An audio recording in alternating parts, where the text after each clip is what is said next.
며칠 전에 아주 오랜만에 한 25년 만에 신학대학원 동기들을 만났습니다. 한때 같이 공부했었던 귀한 친구들이었는데 각자가 바빠서 그랬는지 못 만났거든요. 그러다 정말로 오랜만에 만났는데 서로 이야기 저야기 하면서 아주 반가웠습니다.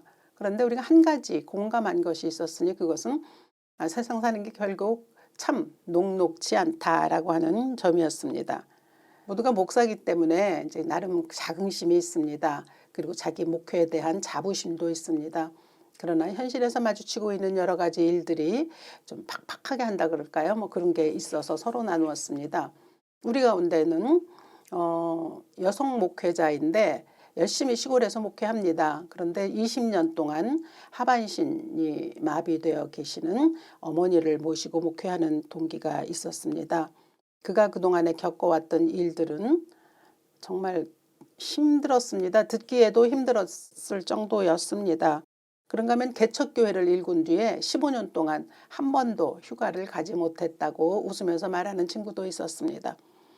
또 몇몇 친구들은 시골 교회들은 특히 젊은이들이 많이 떠나거든요. 그러니까 이제 노인들만 남아 있기 때문에 커다란 기대가 별로 없어요. 그러니까 그런 데서 오는 어떤 실망감도 있고 이제 이런 이야기들을 서로 나누었습니다. 그래서 서로 가지고 있는 문제들을 이야기하면서 이제 웃기도 하고 또 울기도 하고 이렇게 보냈습니다.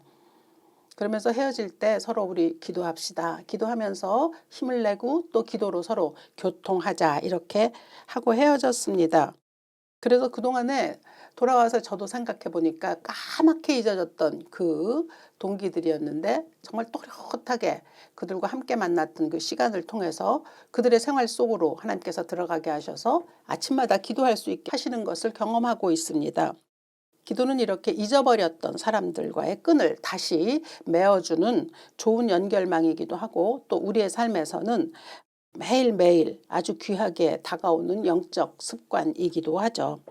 사람마다 기도의 응답을 바라고 있는 문제들이 있습니다. 여러분들은 어떠실까요?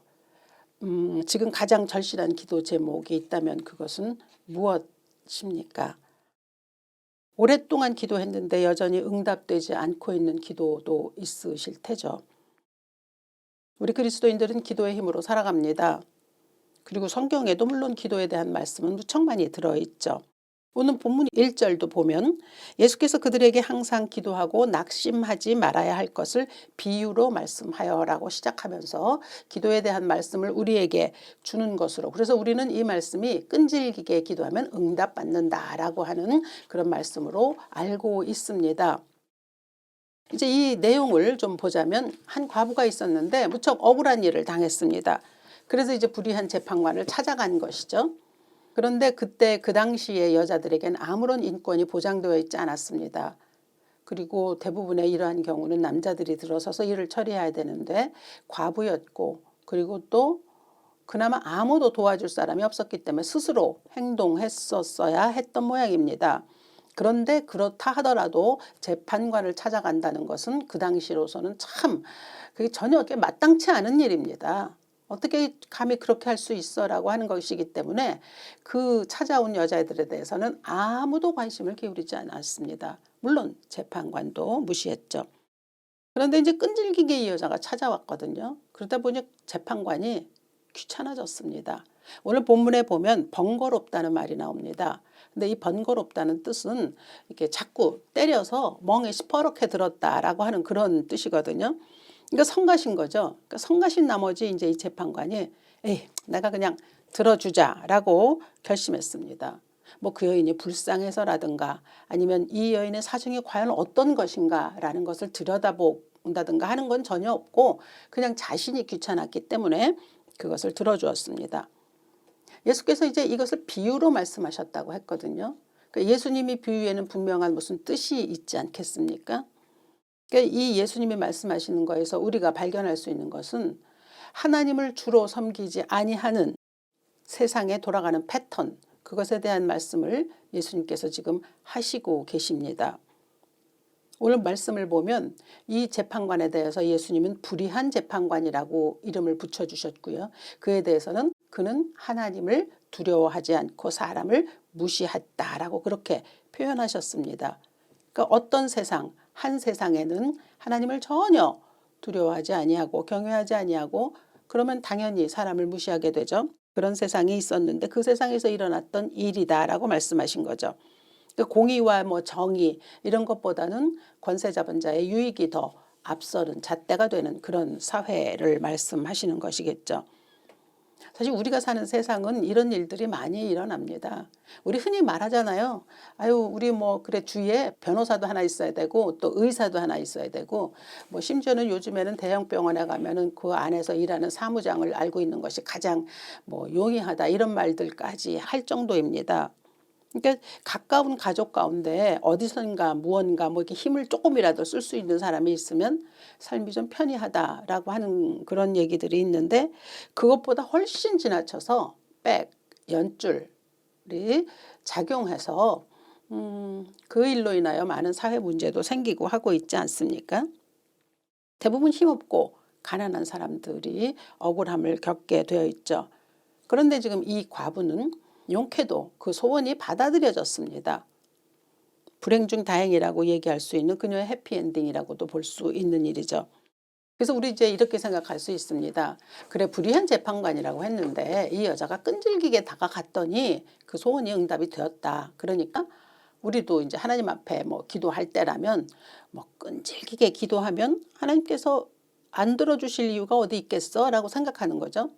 맞습니다. 오늘 본문에 보면 7절에서도 예수께서도 직접 말씀하셨어요. 비유를 말씀하시면서 불의한 재판관이 그렇게 들어주었다. 하물며 하나님께서 그 밤낮 부르짖는 택하신 자들의 원한을 풀어주지 아니하시겠느냐. 그들에게 오래 참으시겠느냐라고 이렇게 말씀하셨거든요. 그러니까 이 말씀을 들어도 아 그래 그러니까 하여튼 끈질기게 기도하자 그런데 그 끈질기게 기도하는 게 그렇게 쉽게 잘 되십니까? 그리고 또 오늘 본문 말씀은 그냥 끈질기게 기도하면 응답받는다. 그러니까 뭐 땡깡을 부려서라도 그냥 하나님 앞에 나가라 뭐 이런 말씀은 아닙니다. 비유라고 말씀드렸잖아요. 그러니까 불의한 재판관과 하나님을 비유하고 계신 거기 때문에 이제 이 가르침을 이해하기 위해서는 두 구절을 우리가 좀 살펴야 하거든요. 근데 그 두 구절이 6절과 8절입니다. 먼저 6절을 좀 보면 주께서 이르시되 불의한 재판장이 말한 것을 들으라 그러셨거든요. 그러니까 이 과부의 이야기를 쭉 하시면서 사람들에게 이런 요구를 하셨습니다. 불의한 재판장이 말한 것을 들으라. 다시 말해서 그의 마음속이 어떠했는지를 너희가 알아야 한다라는 뜻이거든요. 예수님은 도대체 왜 우리로 하여금 그 불의한 재판관의 속마음을 알라고 하시는지 왜 그것을 읽으라고 하시는지 우리가 발견해야 될 것이 분명히 있기 때문에 그 마음을 읽으라고 하셨을 테니까 그렇다고 하면 그 마음이 무엇이었을까를 찾아야 합니다. 그러면 그 사람이 무슨 생각을 하고 있었는지를 살펴볼 수 있는 것은 5절에 나옵니다. 이 과부가 나를 번거롭게 하니 내가 그 원한을 풀어주리라. 그렇지 않으면 늘 와서 나를 괴롭게 하리라. 처음에도 말씀드렸지만 과부가 너무 성가시게 구는 거예요. 그러니까 귀찮은 거죠. 그러니까 뭐 그녀의 삶이 뭐 어땠는지에 대해서는 전혀 관심이 없습니다. 또 이 일이 해결되면 그녀의 삶이 좀 좋아질까라고 하는 것도 뭐 1절 그에게는 아무런 관심이 없죠. 그냥 나를 성가시게 하는 거. 요걸 좀 해결하기 위해서 자기가 가지고 있는 권세의 조그만 부분 하나를 사용해서 그냥 그 일을 처리했을 뿐입니다. 다시 말해서 재판관과 그녀 사이에는 아무런 관계가 설정되어 있지 않습니다. 그냥 귀찮아서 해결했을 뿐이죠. 그렇기 때문에 이 일이 해결이 되었다 하더라도 이 해결의 직접적인 동기는 사실은 따지고 보면 재판관이 귀찮아했다는 데 있습니다. 물론 이 여자가 끈질기게 가기도 했지만 그러나 이 재판관이 그걸 귀찮아하지 않았다면 또 모르죠. 그러니까 재판관에게 달려 있었다는 얘기죠. 그리고 또 하나는 어떤 것을 우리가 이 말씀을 통해서 살펴볼 수 있냐 하면 이 여자가 이제 해결이 되었지 않습니까? 다행히도. 그러고서 이제 이 여자는 집으로 돌아갔을 것입니다. 그렇지만 세상에는 아직도 이 여인처럼 억울한 사람들이 여전히 존재하고 있습니다. 그러니까 한 사람의 문제가 해결되었다고 해서 되는 게 아닌 거죠. 여전히 악함이라든가 아니면 또 그 시대의 불공평함이라는 건 그대로 남아있는 거죠. 그 재판관은 불의한 재판관이니까 그 재판관이 개과천선하기 전까지는 또 이렇게 억울한 사람들은 또 생겨날 것이라는 거죠. 아무도 약자의 억울함에는 뭐 관심이 없고 강자의 편이 많이 추구되는 그런 세상. 그런 세상에서 뭐 더러더러 약자가 어부지리로 뭔가 얻을 수는 있을지는 모르지만 원래 인간이 가지고 있어야 되는 권리 그리고 또 기대, 소망 이런 것은 없는 그런 세상입니다. 그러니까 여기서 예수께서 이 불의한 재판관의 마음을 읽으라 하셨을 때 그 이유는 우리로 하여금 그 사람의 마음이 어떤지를 알고 그 세상 존재하고 있는 그 세상을 향해 우리의 눈이 뜨이기를 바라시는 것이 아닐까 하는 거죠. 예수께서는 우리가 그냥 내가 가지고 있는 소원이 이제 응답이 될 때, 해결이 될 때, 오케이 됐어 라고 하는 것으로 만족하는 사람으로 남지 않기를 바라신다는 겁니다. 그렇잖아요. 우리가 내 일이 해결이 되고 나면 사실 돌아설 수 있거든요. 그런데 예수님이 지금 이 비유로 말씀하신 이 말씀 속에는 불의한 재판관이 사는 세상은 이러하다. 그런데 너희들은 이러한 세상이 아닌 하나님을 주로 섬기는 세상에서 살고 있는 사람들이니 조금은 달라야 한다라는 것을 이제 가르치고 계시는 겁니다. 우리가 이제 가끔가다 그러잖아요. 기도할 때도 내 소원이 잘 이루어지지 않아도 하나님께 불만을 일으킬 뿐더러 또 어떤 이해하지 못할 일들이 생기면 왜 하나님은 왜 가만히 계신 거지? 왜 하나님은 일 안 하시는 거야? 라는 생각을 할 때가 있어요. 그러니까 마치 우리가 하나님을 불의한 재판관처럼 그렇게 여길 때가 있다는 거죠. 근데 하나님은 불의한 재판관하고는 다르다는 거죠. 그러니까 그것이 우리 속에 있어야 되는 인식입니다. 예수께서는 이제 우리와 하나님과의 관계를 설명해 주십니다. 그것이 7절이죠. 그 밤낮 부르짖는 택하신 자들의 기도를 듣지 아니하시겠느냐. 이 말씀을 보면 우리는 하나님의 택하신 자들입니다. 그러니까 우리와 하나님의 관계는 재판장과 과부와의 관계와는 전혀 다릅니다. 재판장에게 과부는 귀찮고 또 하찮은 그런 존재였지만 우리는 하나님의 택하신 자들입니다. 그러니까 불의한 재판관과 달리 하나님은 우리를 사랑하십니다.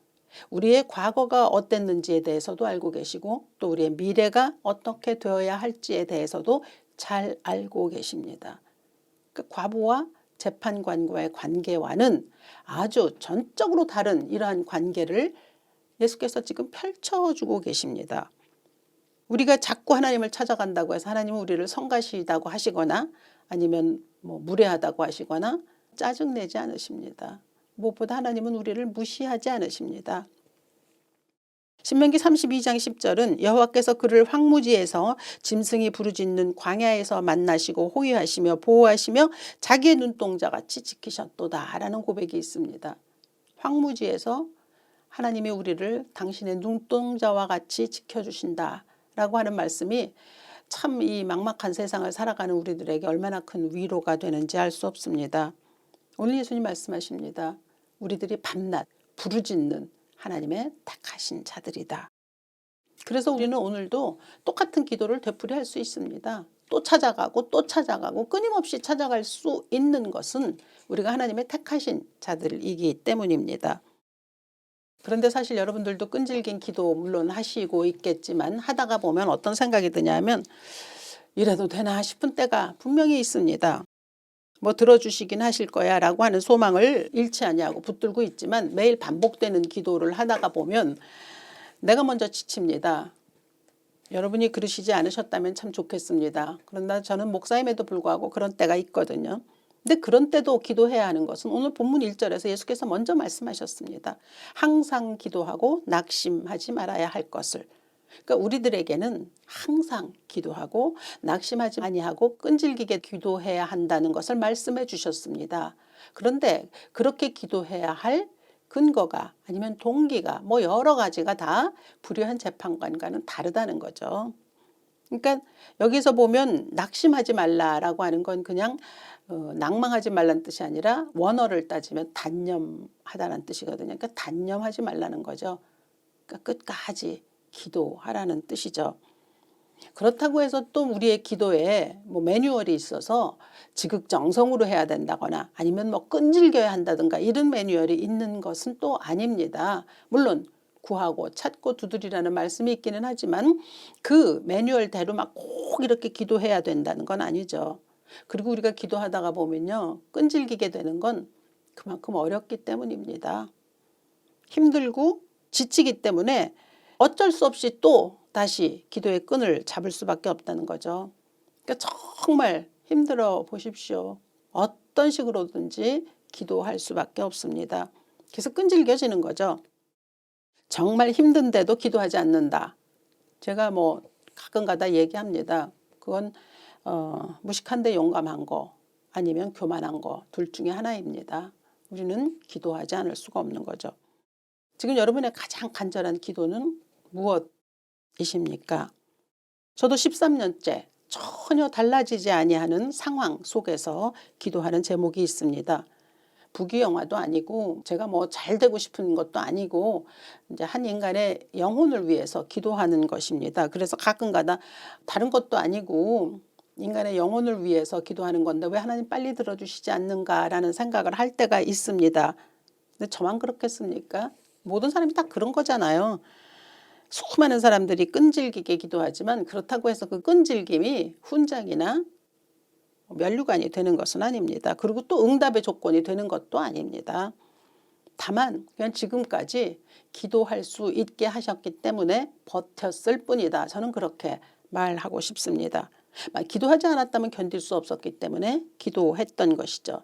지치기도 하고 탄식하기도 했지만 그러나 우리 하나님의 택하신 자라고 하는 그 말씀이 우리를 붙잡고 있기에 그래서 또 기도할 수 있었다는 거죠. 그러니까 이 과부가 막 이를 악물고 막 그냥 가가지고 막 그냥 이렇게 기도했던 것과는 좀 다릅니다. 그리고 또 재판관은 이 과부가 찾아오는 거에 진저리를 냈거든요. 근데 우리 하나님은 우리를 모든 것을 꿰뚫어 보시고 불쌍히 여기십니다. 오늘 발자를 보면 속히 들어주신다고 말씀하셨거든요. 근데 이 말씀 속에서 속히라고 하는 단어가 우리의 마음을 좀 조급하게 만들죠. 속히라고 하셨잖아. 빨리 들어준다고 하셨잖아. 이런 생각한단 말입니다. 근데 여기 이 속히라는 말은 엔타케이라고 하는 헬라어로 의미가 금방, 곧 이런 말도 있지만 확실히, 분명히라는 뜻도 있거든요. 그러니까 하나님께서 우리의 기도를 곧 들어주시기도 하지만 분명히 확실히 우리의 기도에는 응답하신다라고 하는 그 말씀으로 해석함이 맞습니다. 재판관은 불의한 방법으로 문제를 해결해 주었거든요. 그것도 동기는 순전히 자신의 유익을 위해서. 우리 하나님 그렇게 하지 않으십니다. 그런 방식으로 일하시지 않으신다는 거죠. 그래서 우리가 배워야 할 것은 하나님이 그런 방식으로 일하시지 않으시니 우리도 그런 방식으로 구해서는 안 되는 것이죠. 하나님 우리가 왜 아파하는지, 무엇 때문에 억울해하는지, 또 왜 부르짖을 수밖에 없는지 다 아시거든요. 그리고 그에 맞는 해결책을 때를 따라 제공해 주십니다. 그래서 그 문제를 통해서 그냥 문제의 해결함을 받은 것만이 아니라 그 해결함을 받는 모든 과정을 통해서 당신과 나와, 즉 우리와 이 관계가 어떻게 형성되어 갈 것인가에 대한 것에 더 관심이 많으십니다. 그래서 우리를 택하신 자라고 부르시는 것이죠. 제가 아까 말씀드렸습니다. 오늘 말씀이 그냥 끈질기게 기도하라고 하는 기도만이 아닌 것은 6절과 8절을 보면 알 수 있다 했는데 이제 6절에서는 불의한 재판관에 관한 말씀, 그 재판관이 어떤 생각을 가지고 있었느냐를 얘기했다면 오늘 8절은 그러나 인자가 올 때 세상에서 믿음을 보겠느냐라고 말씀하셨습니다. 그러니까 이 말씀이 저는 이제 수시로 제가 이 말씀을 떠올리면서 저의 믿음의 어떤 긴장을 살펴보는 시금성으로 삼는 말씀이기도 합니다만 그리고 또 이 말씀이 주어졌을 때는 이미 17장 누가복음 17장에는 예수님의 다시 오시는 날에 대한 말씀이 있기 때문에 그런 종말론적인 표현도 되기는 합니다만 그러나 여기서 말씀하실 때 인자가 올 때 세상에서 믿음을 보겠느냐라고 말씀하셨거든요. 그러니까 이게 단순한 기도만은 아니라는 것을 알 수 있습니다. 그러니까 이 말씀은 뭐냐면 재판관이 다스리는 그 불의한 세계에 대한 인식을 가지고 그 나라와는 다른 나라를 소망해야 한다는 것을 예수께서 지금 우리에게 알려주시는 겁니다. 그러니까 하나님께서 통치하시는 나라에 대한 소망이 있어야 한다는 거죠. 즉 하나님은 어떻게 일하시는가에 대한 우리의 인식이 넓어지고 또 하나님에게 대한 지평이 넓어져서 내가 하고 있는 이 기도에 대한 것도 좀 더 폭넓어져야 한다는 거죠. 내 지금 가지고 있는 이 문제가 속히 해결되기만 바라는 좀 일종의 이기적인 그런 데서 벗어나서 하나님의 정의가 이 땅에 임하는 그런 자들로 성숙할 수 있기를 바라시는 그런 마음이 있는 예수님의 말씀이라고 볼 수 있습니다. 그러니까 기도를 끈질기게 해라. 항상 해라라고 하는 명령이 아니죠. 그러셨다면 단순히 그 말씀만 하셨을 겁니다. 굳이 불의한 재판관을 비유로 들어서 말씀하지 않으셨을 거죠. 그러니까 불의한 재판관이 누리고 있는 그리고 그에 의해서 통치되어지는 나라들도 있지만 그러나 너희들은 하나님의 택하신 자이므로 하나님의 택하신 자답게 살아야 한다라고 하는 말씀이 들어 있습니다. 사실 과부는 끈질기게 요구해가지고 자기의 그 소원은 해결받았잖아요. 그렇죠? 그런데 세상은 달라지지 않았거든요. 그러니까 여기에서 우리가 중요하게 생각해야 되는 것은 이 점입니다. 그래, 세상이 누구라도 다 억울한 사람이 없이 살아갈 수 있어야 하는 그러한 세상을 바라시는 것이 예수님이 원하시는 것이고 그것이 하나님의 세상에서 일어나는 놀라운 은혜다라고 하는 바로 그 점입니다. 그러니까 이 과부였었다면 어쩌면 이 과부가 자기의 모든 문제는 해결이 됐지만 또 다른 과부의 문제에 대해서도 관심을 돌리고 그리고 그 문제를 같이 해결할 수 있는 데까지 나아가는 그러한 것들을 요구하신 것이 아닐까 이렇게 생각해 보는 거죠. 우리는 기도에 특권이 주어진 사람들입니다. 그래서 이제 사람에 따라 기도하는 것도 다 달라요. 뭐 성정에 따라 다르기도 하고 환경에 따라 다르기도 하고 뭐 그런 것 같습니다. 그래서 어떤 사람은 참 부지런히 기도하고 끈질기게 기도하고 또 뭐 아주 디테일하게 기도하기도 하지만 또 어떤 사람은 그냥 뭐 설렁설렁 기도하는 사람도 있습니다. 뭐 하나님은 뭐든지 다 들어주실 테니까 이러고 좀 넉넉한 성품을 가진 사람은 그렇게도 기도합니다. 뭐 이럴 수도 있고 저럴 수도 있다라고 생각하죠. 다만 중요한 것은 우리를 무시하지 아니하시는 하나님이 계시다라고 하는 거죠. 내가 이런 식으로 가든 저런 식으로 가든 하나님은 우리를 당신의 택하신 자이기 때문에 붙잡아 보십니다. 그리고 관심을 기울이십니다. 그리고 우리가 울 때는 그 눈물이 무엇 때문인지 다 알고 계십니다. 응답이 늦어지는 것은 아마도 그 과정이 필요하기 때문에 조금 시간을 늦추시는 것이라 이렇게 생각합니다. 우리가 자식들을 볼 때도 그런 거 많이 있잖아요. 자식이 무엇을 원했을 때 바로 해주고 싶은 마음이 이 안에 있지만 그래도 때로 늦출 때가 있습니다. 동기는 단 한 가지죠. 뭐 약 올리고 싶어서 그러는 거 아니잖아요. 그게 그 아이에게 필요한 때에 주어진다는 것이 맞다라고 하는 뭐 지극히 상식적이기도 하고 또 부모로서의 올바른 도리이기도 한데 우리 하나님은 우리가 무엇이 필요한지 그리고 어느 때 필요한지 우리보다 더 잘 아십니다. 그래서 조금 늦추신다 이렇게 생각합니다. 지치기도 하지만 그래서 그 마음에는 변함이 없는 것이죠. 불의한 재판관, 하나님, 비유를 말씀하셨는데 한 가지 공통점이 있다면 결정권이 그들에게 있다는 거죠. 불의한 재판관에게 있었고 하나님에게 해결 방식이 있습니다.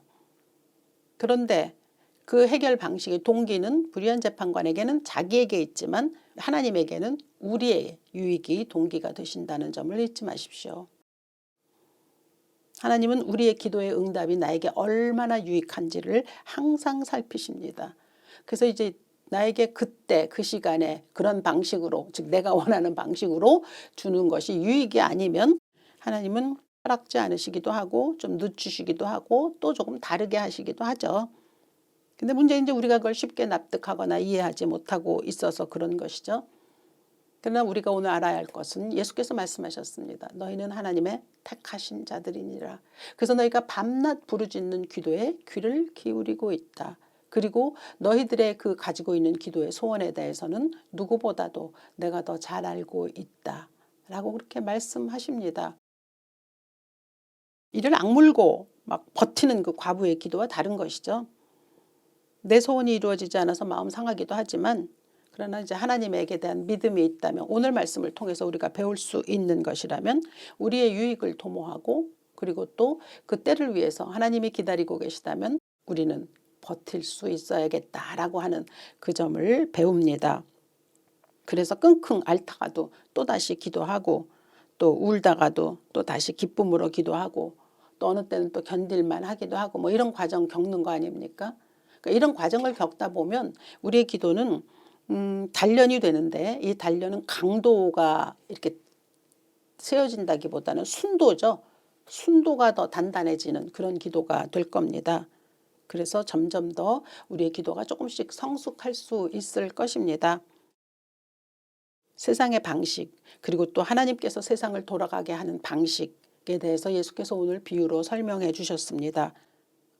재판관은 듣지 않지만 우리 하나님은 우리의 기도를 땅에 떨어뜨리지 않으신다는 말씀이 얼마나 많이 기록이 되어 있습니까?